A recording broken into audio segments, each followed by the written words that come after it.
Hello नमस्कार, जय खानदेश मंडळी. तर अखेर तो दिवस वना, आज होतं लगीन.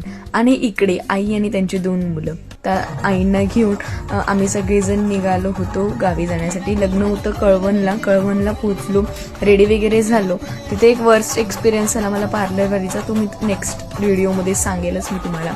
तिथे पोहोचलो, मस्त डान्स वगैरे केला. नवरदेवही मस्त घोड्यावर सवार झालेला होता. सगळेजण मस्त खानदेशी पद्धतीने डान्स करत होते. ही माझी मम्मी आणि या माझ्या बहिणी सगळेजण मस्त एन्जॉय करत होते.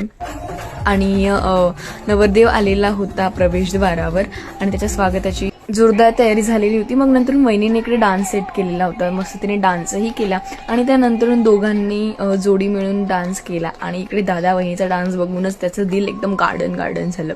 आणि नंतरून डान्स वगैरे झाला आणि फायनली पोचलो मंडपात पोचले आणि वरमाला वगैरे झाला. त्यानंतर इकडे आम्हीही थोडंसं आमचा फोटोशूट करून घेतलं. फोटोग्राफरला म्हटलं चल भाऊ थोडा आमनावी फोटो काढी घे. मग नंतरून इकडे आलं जुते चुराई. आता जुते चुराई तर आपला हिंदीत आहे, पण बूट चोरण्याची एक पद्धत असते तरी आपल्याकडे असते. मग तीही झाली. नंतरून सप्तपदी वगैरे झालं. नंतरून पाया पडायला आले आणि त्यानंतरून अखेर तो क्षण जो विदाईचा खूप एका मुलीसाठी खूप कठीण असतो, तो क्षण आला. विदाई वगैरे खूप व्यवस्थित झाली आणि फायनली आम्ही नाशिकला पोहोचलो. सर्वजण खूप थकलेलो होतो. आणि मग नंतरून आपल्या खानदेशात जी हळद फेडण्याची पद्धत असते ती झाली.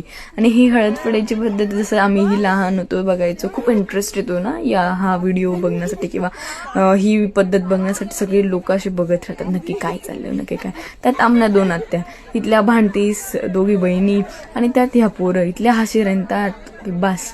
तर मग अशा प्रकारे लग्नही खूप व्यवस्थित झालं आणि सगळ्यांनी खूप एन्जॉय केला. कसे वाटले लग्नाचे ब्लॉग मला कमेंटमध्ये नक्की सांगा. भेटूया आपण नेक्स्ट ब्लॉगमध्ये. तोपर्यंत बाय बाय.